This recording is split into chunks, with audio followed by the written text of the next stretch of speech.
லகரம் டிவி நேயர்கள் அனைவருக்கும் வணக்கம். அம்மா மக்கள் முன்னேற்ற கழகத்தை சார்ந்த டிடிவி தினகரன் அவர்களுடைய அரசியலை நான் புட்டு வைக்காத அளவுக்கெல்லாம் சாட்டை துரைமுருகன் புட்டு வைக்கல. ஏன்னா டிடிவி தினகரன் அவர்கள் திகார் ஜெயிலில் இருக்கும்போது மக்கள் செல்வர் டிடிவி தினகரன் பேரவை என்று தொடங்கி 2 ஆண்டு காலம் கடுமையாக உழைத்து 50,000 பேரை கட்டமைப்பு செய்து ஆகப்பெரும் செயல்பாடுகளை செய்தேன்.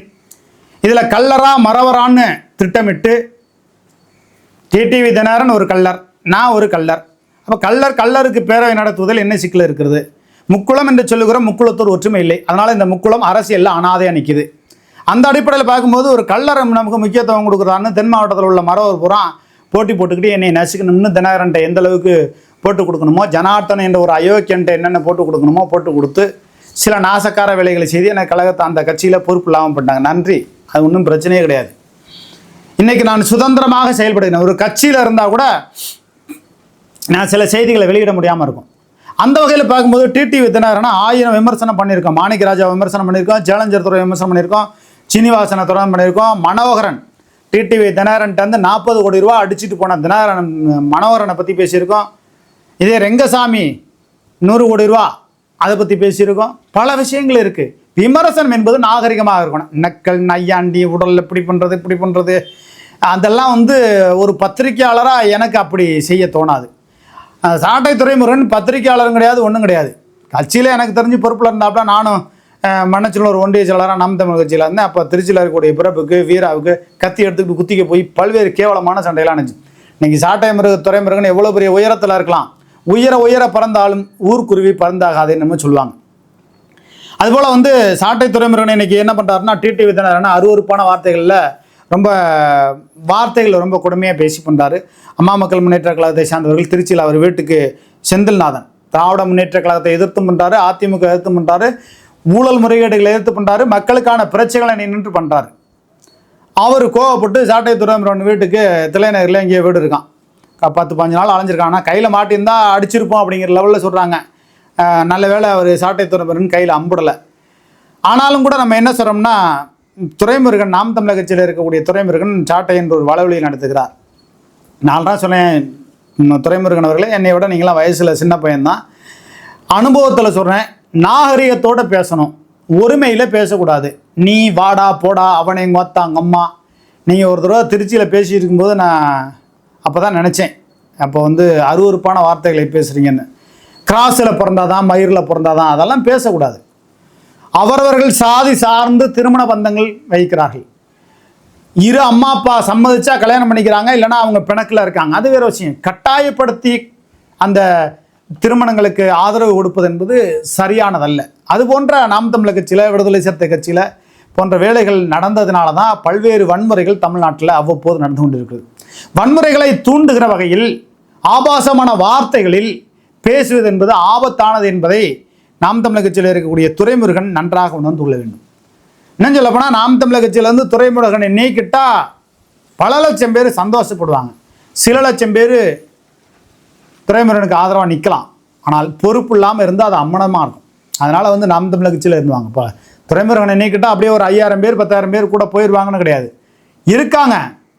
ஆனால் ஒரு கட்டத்தில் என்ன பண்ணுவாங்க, துரைமுருகன் கூட போனால் தனி கட்சி ஆரம்பித்தா அல்லது வேறு திமுகவுக்கும் போக முடியாது, எந்த கட்சிக்கும் போக முடியாது. இனிமேல் துரைமுருகன் எந்த கட்சியிலையும் சேரவும் முடியாது.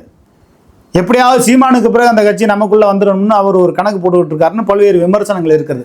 நாம் என்ன சொல்கிறோம்னா, நீங்கள் ஒரு கட்சியில் ஒரு அதிகாரம் படைத்த பதவியில் ஓரளவு பெரிய பதவியில் இருக்கீங்க, ஏன்னா நீங்கள் எப்படி அந்த பதவிக்கு போனீங்க, அதுக்கான வாய்ப்பு உங்களுக்கு கிடச்சிச்சு, பேசுகிறதுக்கான வாய்ப்பு இருந்துச்சு. வாயில் வடை சுடுறது தான் அரசியல், அது எனக்கும் தெரியும் உங்களுக்கும் தெரியும். மேடையில் பேசுகிறோம்னா 4 கண்டென்ட் எடுத்துக்குவாங்க, அதில் 5 நிமிஷம், இதில் 5 நிமிஷம், இதில் 5 நிமிஷம், இதில் 5 நிமிஷம், 20 நிமிஷம். அழகாக யாரையும் கொடுமையான விமர்சனமான செய்யாமல், அருவருப்பாக பேசாமல் நாகரிகமான முறையில் பேசணும். இப்போ உங்கள் கட்சியில் நாம் தமிழர் கட்சியில் துருவன்னு ஒருத்தர் இருக்கார், நண்பர் தான் நமக்கு, ஆக பெரும் பேச்சாளர். அவருடைய குரல் வலிமையை இன்னும் கொஞ்சம் வளர்த்து கொண்டு பண்ணார்னா நல்லாயிருக்கும் ஏன்னா. ஆனால் இன்னும் திலீபன்லாம் நாம் தமிழர் கட்சியில் இருந்தார், எவ்வளோ நாகரிகமாக பேசுவார், ஓரளவு பேசுவார். திமுக எதிர்த்து பேசுவார் இல்லைன்னு சொல்லலை. கல்யாண சுந்தரம் இருந்தார், ராஜீவ்காந்தி இருந்தார், எத்தனையோ பேர் இருந்தாங்களே. ஆனால் இப்போ துரைமுருகன் அவர்களால் மிகப்பெரிய ஒரு சங்கடம் சீமானுக்கு ஏற்பட்டு விட்டது. முக்குளத்தூர் சமுதாயம் நாம் தமிழர் கட்சியை பெரிய அளவு ஏற்காது அப்படிங்கிற ஒரு நிலைமை இருக்குது. அந்த ஏற்கக்கூடிய ஒரு நிலைமை வரணும்னு வரும்பொழுது சீமான் போய் பசுமன் முத்துராமலிங்க தேவருடைய குரு பூஜையில் யார் தங்க கவசம் கொடுத்தது, அவர் முகத்தை யார் மறைச்சதுங்கிறார். தங்க கவசங்கிறது ஒரு பொக்கிஷம், ஒரு அடையாளம், ஒரு கௌரவம். அதை அம்மையார் ஜெயலலிதா அவர்கள் கொடுத்தாங்க. அப்போ திமுக சொல்லி சீமான் பேசுகிறாரா, திமுக சொல்லி விஜயை தாக்குறாரா அப்படிங்கிற ஒரு கேள்விக்குறி இருக்குது. நாம் தமிழர் கட்சிக்கு விஜய் கட்சியை பேசுறதுக்கு அசைன்மெண்ட் கொடுக்கப்பட்டதா அப்படிங்கிறது ஒரு கேள்வி இருக்குது. அதனால் நாம் தமிழர் கட்சி விஜய் கட்சியை பற்றி பேசி அசைன்மெண்ட்டுக்கு ஒத்துக்கிறத விட மக்களுடைய பிரச்சனைகளை முன்னின்று பேசினா நல்லது. அதே நேரத்தில் துரைமுருகன், நாம் தமிழர் கட்சியில் இருக்கக்கூடிய சாட்டை துரைமுருகன் சொல்கிறாங்க இல்லையா, அவர் இனி டிடிவி தினகரனை வன்மையான முறையில், அதாவது அருவருப்பான வார்த்தைகளில் அவர் மேக்கப் போட்டார், லிப்டிக் போட்டார், எங்கே இருந்தார், ரூமுக்குள்ளே இருந்தார், யாருக்குள்ளே இருந்தார், பொம்பளை சோக்கு, இதெல்லாம் பேசணுங்கிற அவசியமே இல்லை. அதாவது இலைமறை காயாக பேசணும். அதுதான் ஒரு பத்திரிக்கை, நான் பத்திரிக்கையாரன், அவர் வலைவழியில் பேசுகிறாரு. ஒரு வலைவழியில் பேசுகிறவங்களுக்கு அதுதான் அடையாளம். அதனால் சாட்டை துரைமுருகன் இனியாவது கவனமாக இருக்க வேண்டும். தனியாக போயிடாதீங்க, அவங்க ரொம்ப வெறியில் இருக்காங்க. ஏன்னா செந்தில்நாதன் மாவட்ட செயலரை பற்றி எனக்கு தெரியும். அவர் ஒரு விஷயத்தில் இறங்கிட்டார்னா கண்டிப்பாக பின்வாங்க மாட்டார். அந்த அளவுக்கு டிடிவி தினகரனை நீங்கள் வன்மையாக பேசியிருக்கீங்க. டிடிவி தினகரனால் நான்லாம் ரொம்ப பாதிக்கப்பட்டிருக்கேன். நான்லாம் மனசுக்குள்ளே உனக்கு நான் உழைச்சையா, நீ செய்யலையா, போய் கடவுள் இருந்தால் பார்த்துக்கிட்டோன்ட்டு போயிடுவேன். அவ்வளோதான். அதை போய் என்ன போய் காரி துப்பிக்கிட்டா இருக்கிறதே நம்மெல்லாம் மிளகப்படுத்திட்டு துப்புற கதையாக இருக்கும். அதனால் டிடிவி தினகரனால் என் போன்றவர்கள் பல லட்சம் பேர் பாதிக்கப்பட்டாங்க, மாற்றுக்கிறது இல்லை. அதனால் பேசி என்ன பண்ண போகுது, நான் போய் ஏமாந்ததுக்கு நான் தான் பொறுப்பு. கரூர் விபத்தில் போய் ஏமாந்தாங்க, பிள்ளைய பறி கொடுத்தாங்க, தம்பியை பறி கொடுத்தாங்க, இறந்து போயிட்டாங்க. பணம் வந்த பிறகு விஜய் வாழ்கன்னு சொல்லிட்டாங்க. சொந்த பந்தம், ரத்த சொந்தங்கள் அப்படித்தான் இருக்கும். அதுதான் உலகம், கேவலமான உலகங்கிறது அப்பாற்பட்ட விஷயம். அது கூட பிறந்தவனாக இருக்கட்டும், சொந்தமாக இருக்கட்டும். ஆனால் நான் அதிகமாக பாதிக்கப்பட்ட அளவுக்கு சாட்டை துரைமுருகன் அதிகமாக பாதிக்கப்படல. யாரும் அசைன்மெண்ட் கொடுத்து பேச சொல்கிறாங்க. எடப்பாடி பழனிசாமி அசைன்மெண்ட் கொடுத்து பேச சொல்கிறாரா? திமுக அந்த வேலையை செய்யாது. திமுகவுக்கு பல வேலைகள் இருக்குது. திமுக சாதனைகளை சொல்லி இன்னும் பல வேலைகளை செய்து அவர்கள் 2026 ஆட்சிக்கு வரணும்னு தான் பார்ப்பாங்க. சாட்டை துரைமுருகனெல்லாம் வச்சு பேசி அவங்க ஜெயிக்கணும்னு அவங்களுக்கு அரசியல் கிடையாது. பாரம்பரிய சித்தாந்தம், திராவிட சித்தாந்தங்கள் கொண்டவங்க. 1000 விமர்சனம் இருக்கணும், திமுகவை யாராலையும் வீழ்த்துவதற்கான வாய்ப்பு இல்லை. அந்த கட்சியில் உள்ளவங்க அந்த கட்சிக்கு தான் ஓட்டு போடுவாங்க. அதனால் நாம் தமிழர் கட்சியில் இருக்கக்கூடிய சீமானவர்கள் சாட்டை துரைமுருகன் அவர்களை இன்னும் கொஞ்சம் கண்டிச்சா நல்லாயிருக்கும். இன்னும் சில விஷயங்கள் அவர் பேசிக்கிட்டே போனார்னா நிச்சயமாக முக்குளத்தூர் ஓட்டுகள் 1% கூட கிடைக்காது. ஒன்றும் இல்லை, நாம் தமிழர் கட்சிக்கு முக்குளத்தூர் சமுதாயத்தில் கல்லர், மறவர், அகமுடையர், வெள்ளாளர், வன்னியர் 16 வகையான பிரிவுகள் இருக்குது. 16 இதில் ஒரு 2% ஓட்டு நாம் தமிழர் கட்சியில் வாங்க முடியுமா? பல்லர் பறையர் ஓட்டில் ஒரு 2% தேவேந்திரன் சொல்கிறாங்களே, அதில் ஒரு 16 பிரிவு இருக்குது, அதில் ஒரு 2% வாங்க முடியுமா? முஸ்லீம் ஓட்டு முதல்ல உங்களால் 2% ஓட்டு வாங்க முடியுமா? போடுறாங்களா முதல்ல? முஸ்லீமுக்குன்னு தொண்டை தண்ணி வர கத்துறீங்க, உங்களுக்கு வெளிநாட்டிலேருந்து பணம் வருது, கிறிஸ்டினுக்காண்டி பேசுகிறீங்க. அப்போ இதெல்லாம் வச்சு பார்க்கும்போது ஒரு 8 பிரிவுலேருந்து இப்படி வந்தாவே 12% ஓட்டு உங்களுக்கு வந்துடணுமே. ஏதோ உங்களுக்கு ஓட்டு விழுவுது, நாம் தமிழர் கட்சி நம்ம குறைச்சி மதிப்பிடல, ஒரு 8% ஓட்டு வந்துருச்சு. 2026 நீங்கள் 10% ஓட்டு வந்தால் தான் நீங்கள் பெரிய கட்சி. அதை விட விஜய் 10% ஓட்டு வாங்கிட்டு வேண்டாம், அது ரொம்ப மோசம். அதனால் அவங்கள தாக்கி பேசுகிறத விட, டிடிவி தினகரனை தாக்கி பேசுகிறத விட மக்கள் பிரச்சனையை சொல்லணும். முதலமைச்சரை ஒருமையில் பேசுறது, அமைச்சர்களை ஒருமையில் பேசுறது, இது போன்ற வார்த்தைகள் எல்லாம் கைவிட்டு நடுநிலையான அரசியலை செய்யணும். அம்மா மக்கள் முன்னேற்ற கழகம் நடுநிலையாக அரசியல் போயிட்டுருக்கு, அவங்க நம்ம குறைய சொல்ல முடியாது.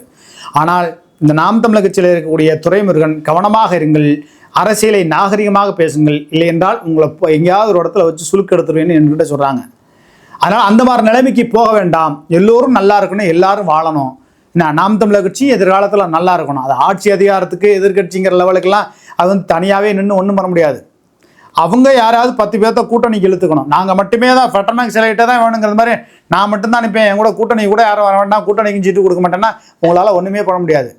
அரசியல் ஓட்டு வங்கி என்பது ஒன்று என் தலைமையில் நிற்கணும்னா என் கூட 10 பேர் இருக்கணும், அவனுக்கு அந்த சீட்டு 10 சீட்டு 20 சீட்டு கொடுக்கணும்.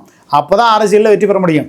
சீமானோ துரைமுருகனோ டிடிவி தினகரனோ யாராக இருக்கட்டும், நானாக இருக்கட்டும், வெளியிலே பேசுவது சட்ட குறிப்பேட்டில் சட்டசபையில் எடுபடாது, அங்கு குறிப்பேட்டில் வராது. பசுமன் முத்துராமலிங்க தேவர் பேசியது சட்ட குறிப்பேட்டில் இருக்க தகவல் அறிவு உரிமை சட்டத்தில் கேட்கலாம். அதுபோல் சட்டசபைக்குள்ளே போய் பேசணும்னு ஆசைப்பட்டா நடுநிலையான அரசியலை செய்யுங்க. எல்லா சமுதாய ஓட்டு வங்கிகளையும் பெற வேண்டும் என்று நடுநிலையான அரசியலை நாம் தமிழர் கட்சி செய்ய வேண்டும் என்று இந்த நேரத்தில் அவங்களுக்கு கருத்து செய்தி. அந்த கட்சியிலேயும் நான் இருந்தேன். தமிழ் தேசிய சித்தாந்தங்களோடும் இன்றளவும் ஓரளவு நம்ம இருப்பதற்கான காரணம் இருக்குது. அதனால் சொல்கிறேன், நடுநிலையான அரசியலை செய்வார்களா அப்படிங்கிறத பொறுத்து வந்து பார்ப்போம். நன்றி, வணக்கம்.